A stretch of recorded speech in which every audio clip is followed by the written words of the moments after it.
Greetings from Tokyo. It's the 19th of September, 10:50 in the evening. Had a huge typhoon yesterday, and it's been a very hot, sunny day today. So I just wanted to give you a bit of an update on what's been happening. I've been recovering from surgery. It's now been 9 weeks, I think, since the surgery, so just over a couple of months. And basically I'm as recovered as I'm going to be, I think. At least from like the surgical incisions. So about a week ago, the final surgical wound healed up. That's where I had a hole going into my abdomen, and that hadn't been like stitched up or anything. They have to leave that one open to heal itself, because for some reason that reduces the infection risk. So the main thing I've been doing is a lot of physiotherapy, kind of rehabilitation stuff, because even though I was only in hospital for 18 days, I had some like joint trouble, particularly in some damage to my left shoulder from like the surgery, although it was surgery on my lower abdomen. You're in a strange position during surgery, and then in the days after the surgery you can't like get into normal positions because your abdomen's been cut open and you're full of painkillers, and certain positions are incredibly painful, and you've got loads of pipes sticking out of you. You've got surgical drains and drip and all that kind of stuff. And also just over the past 5 years of having 3 major surgeries and loads of radiotherapy and loads of chemotherapy, my body has been in a really like bad way. So now I'm having physiotherapy to like fix some of those problems, and the results have been kind of amazing so far. So I had my first session a couple of weeks ago, and that involved kind of functional movement screening. So the therapist got me to do various things, and saw that I couldn't do many normal things like reach my arms above my head and like kneel down and stuff like that.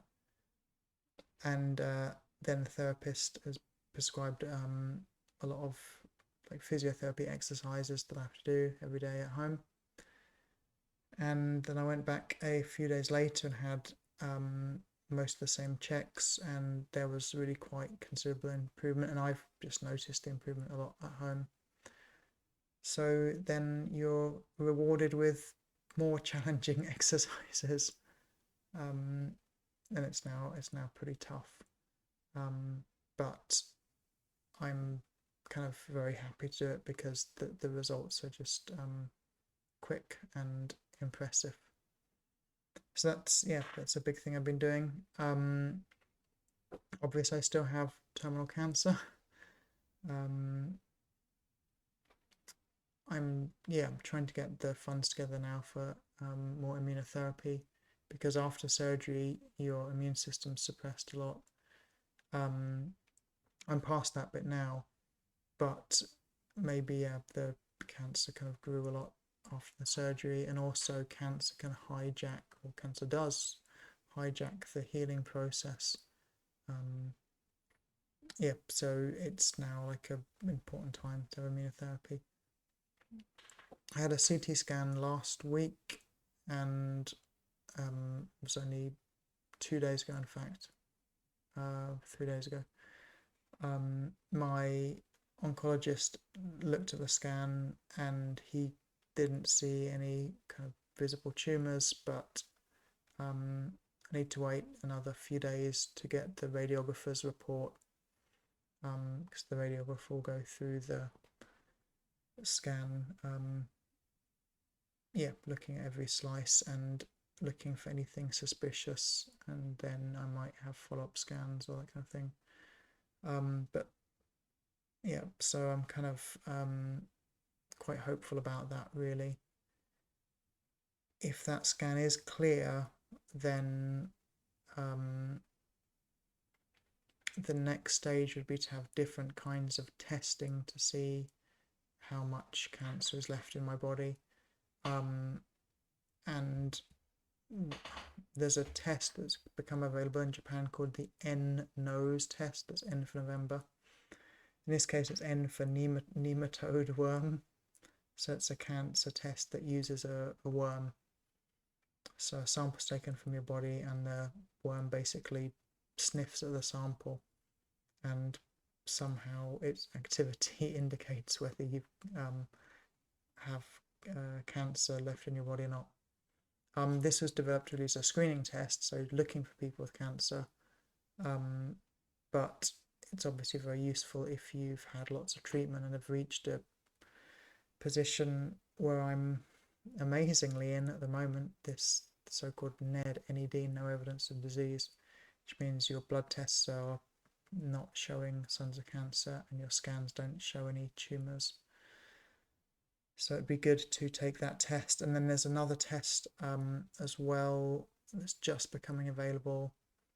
This is a joint test made by the electronics company Toshiba and a Japanese plastics company called Torii Industries.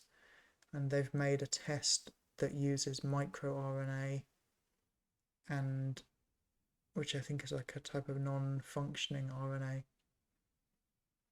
And their test is meant to be incredibly accurate. They've been testing their test for several years now using cancer tumor samples, so that and non-cancerous tumors obviously, so that they've got access to thousands and thousands and thousands of tissue samples from cancer surgery and from people who had tumours removed that were non-cancerous, and they're looking at applying their test to see how accurate it is, and accuracy is very, very high, mid 90%, I think, like 95-96% accuracy, which is like 100 times more accurate than the traditional blood tests called tumor markers. There's a lot of excitement at the moment over these liquid biopsy tests where they do gene sequencing and they look for kind of bits of cancer DNA flowing in your blood. But the Japanese doctors are very wary of those at the moment because they're not giving consistent results. So it means if you send your blood sample to one company, they give you a certain set of results, another company gives different results. So they're not particularly of use. And in America, where the tests are really being pushed, they're wrong, basically. So I'm trying to raise the funds for immunotherapy at the moment, and I might better have that in the next couple of months, which would be fantastic. And then the big thing at the moment is I'm starting to put together a non-profit organisation to cure cancer, basically, and that will be by connecting up terminal cancer patients with leading cancer doctors, with leading cancer researchers, because at the moment these three groups of people don't talk to each other. I mean, cancer doctors don't really talk to each other, cancer researchers don't talk to each other, and stage 4 cancer patients, so terminal patients, don't really have any guidance on like how to reach the people with the new treatments. So that non-profit will be launching soon, maybe October sometime, so next month sometime. There's a lot of bureaucracy in Japan for like registering a non-profit organization, and for it to be practical, you've basically got to do it in a couple of stages. So I'm starting the early stages of it at the moment, and then I will update you on how that goes. But it's it's pretty exciting stuff. there is a lot wrong with how cancer is researched and how cancer is treated, and the people involved have no possible ability to improve the situation. They just don't know what they're doing. If I explained about the details, you wouldn't believe me. Just a very simple example is that in most countries there's no real long-term tracking of cancer patients. So there's no like really robust data on when cancer comes back after treatment. There's no robust data on the kind of strange patients like me who go off and find cutting edge treatments. There's no like long-term tracking what happens to us. I've been alive now for 5 years since being given a terminal diagnosis with a realistic life expectancy of 7 to 9 months. That was 5 years ago, and my data isn't like added to a big global database of long-term cancer survivors. That doesn't exist. So just doing some really basic stuff is gonna transform oncology. There's no technology used in cancer research really. So like I mentioned, these new emerging tests, and you would imagine, although these tests are developed for screening, a normal person would say, oh, well, with these amazing tests, surely you can develop cancer treatments a lot quicker because you can know earlier on and more accurately if they're working or not. But people I've talked to who are involved in cancer research, there's no plans to do that. There's no idea about that. It's not something to think about doing. Another bizarre example is that cancer obviously, terminal cancer obviously kills you, but what does that really mean? Like, how does it kill you? And up until now, most cancer research is not into keeping patients alive, it's into treating cancer. Cancer is not really treatable in any serious way with the current available drugs, particularly chemotherapy. So you would imagine that there would be lots of cancer researchers looking into how to keep cancer patients alive. So how can you stop a cancer patient dying from their cancer?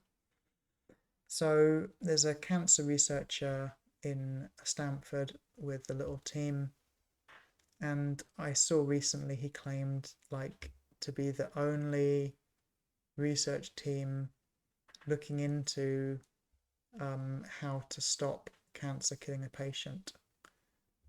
And I thought, well, of course that's not true. There must be loads of people around the world. But again, when I checked with someone who runs some very, very, very cutting edge research institutes, not research projects, research institutes in Japan, I told him this, expecting him to say, of course, it's nonsense.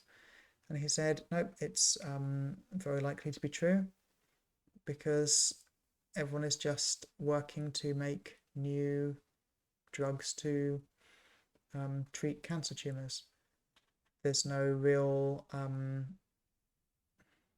there's no kind of huge amount of money or any reasonable amount of money being put into treatment research to find treatments to keep cancer patients alive. So this research team in Stanford are looking into why cancer is able to take over the nutrition in the body in late stages. So in very late stages, the cancer is trying to grow and it takes all the energy from your food, or realistically in that case the kind of drips you're being given in hospital. And it's a massive avenue for research, and probably is just this one team at Stanford doing it, which is insane. So yeah, that's it really. More video updates on their way, and I'll let you know about the non-profit. So there'll be a website up soon, and I'll send you the link for that, and let you know how you can get involved or how you can support it if you're interested, because it's going to be pretty exciting.